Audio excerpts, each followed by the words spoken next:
still hear me. I don't have to enunciate myself. How are we doing? I just got here. I worked an 8.5-hour shift today.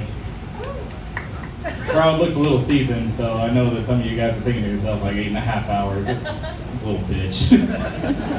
Back in my day, I used to work 18 hours, no breaks. They didn't let us wear shoes in the factory. Stepped on nails, and yeah, I don't know. I'm sorry about your abuse growing up. But I would assume that the crowd is also like, I would assume a good portion of you guys like listen to the radio, given the demographics of the room. I get a quick show of hands on that. Anybody listening to the radio? Wow, just you. Wow. Oh, okay, 2, 3. Okay, that backfired. I'm gonna go home and do some self-evaluation now.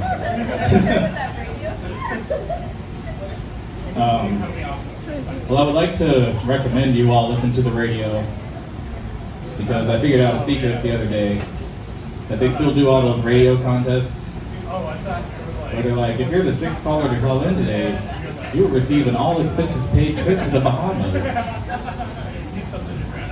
And it's great because nobody's listening to the radio. And I just called and they're like, oh, it's you again? Call 5 more times, we got you. Tickets are already on the way in the mail. And you might be wondering why I'm not gatekeeping this secret. But the reason is, you can only go to so many Jason Derulo concerts until you just get sick of them. It's the same song over and over again. I guess we're all talking about our experiences with homeless people tonight. I guess that's a trend. Completely voluntary for the other comedians, but I'll share mine. Probably the worst experience I ever had with a homeless person, and it's been a lot. There was one time I was walking down the street, and I could hear him from a mile away just yelling at literally anybody passing by, hoping that somebody would stop and listen. I was already mentally preparing myself to just ignore him and walk by like any good liberal would do. But I hear him, he's just yelling at everybody, hey brother, hey brother, hey brother, you gotta say, hey brother. And the reason I stopped is because whenever he got to me, he said it differently. He's like, hey brother, you got a second? I was like, what's going on? He's like, brother, I just see you. Your hair looks dusty. Your clothes look old. I got a few bucks if you need it, man.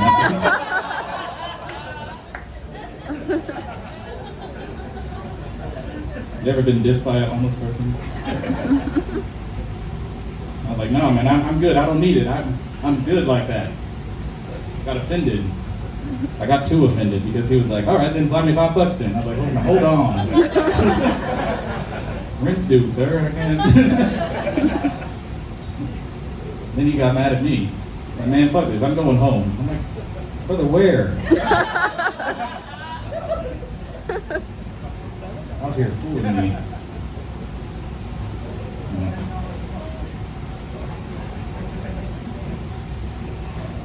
It's a good thing I work. I'm getting paid for one of the gigs today. The one that I actually worked on. Yeah, comedy is fun. It doesn't exactly pay. It's not like the end of Monsters, Inc. where if I make you all laugh, you keep my lights on. It's a good time though. It's a good time.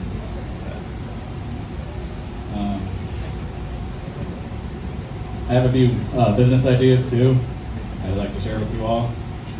For whenever I can't work 8-hour shifts anymore.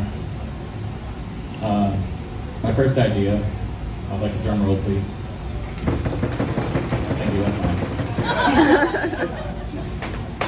My first idea is to come up with a place where people can hang out and NASCAR races. They can get a little downtime, they can chill for a bit. And I'm gonna call it the brake pad. Shout out to my mechanics in the house. I need a new AC unit in my car, so if anybody is an actual mechanic, please talk to me after the show. I don't have any money, but I will make you laugh. Or I'll try. My next idea is to get into the food industry. I want to open up my own restaurant that sells hot wings. I'm going to call it Icarus's Hot Wings. Anybody fan of Greek mythology? Yeah, it's going to have like one of those challenges where if you eat all of the wings, you get the food for free. But if you fail to finish your wings in time, you're going to get a shirt that says, "I flew too close to the sun." There's a catch. My third idea, and personal favorite idea, is I want to get into the coffee business. I want to create a coffee company that will rival Starbucks. The catch is that all of the baristas will be Jewish men, and it's going to be called Hebrews.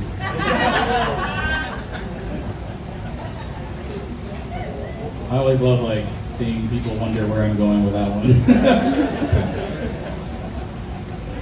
You know, between selling coffee and hot wings, like I better make sure I have at least 6 to 7 bathrooms in my little establishment. We're gonna be like a busy bee. I love Busy Bee.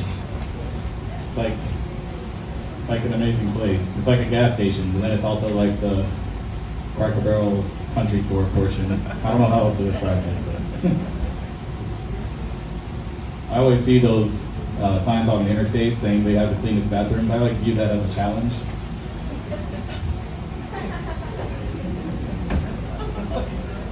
I don't know where to go with that.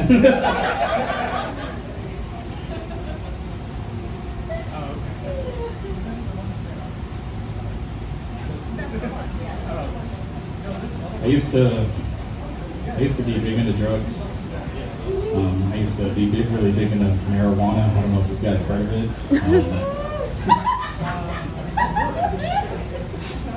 The Dare Lion, he was really heavy on us about it. Apparently they said it's no longer a gateway drug, so congratulations for big weed, everybody. Congratulations for all you pot smoking degenerates out there. I used to be one myself. The reason I felt like I had to quit, it was just, I'm not the type of person that can function and be high at the same time. I know some people can do it, but I'm not one of those people. It made me really paranoid and stressed out.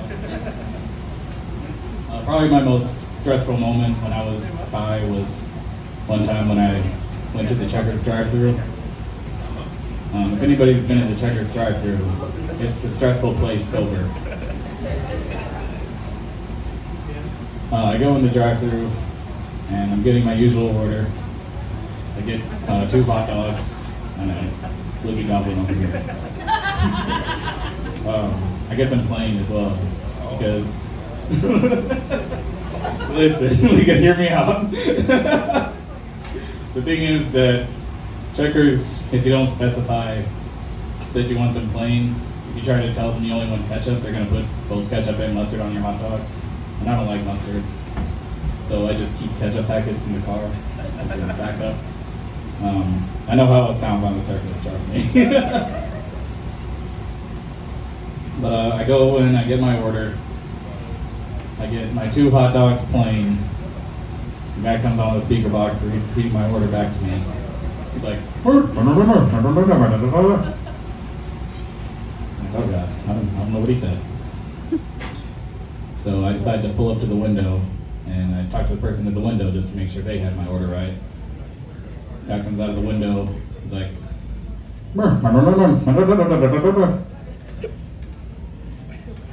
God, I don't know what to do now. Do I not understand him because he's just not speaking clearly? Am I too high to understand? I don't know what's going on. So I just snatch the bag and then I drive off. And whenever I check my food, whenever I said plain hot dog, I guess they thought I meant just 2 hot dogs outside of the bun. There was no bun in the bag. I don't know why I said outside of the bun. That would imply there was a bun, but there was in fact no bun. Instead of buns, those 2 hot dogs. They're just like wrapped up in a piece of paper, and they still have mustard on them. No ketchup. Very disappointing. Would not recommend the Checkers off of Lake Bradford.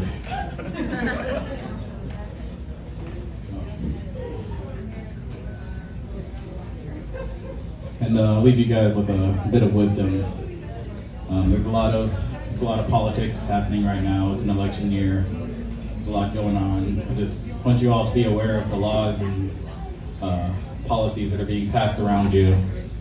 So there's one law that's currently in the Florida Senate that would require a side of cabbage to be served with all meals. It's a true story, yes. If you want to find out more about this law, you can look it up. It's called Cole's Law. Thank you. It's been my time. Thank you.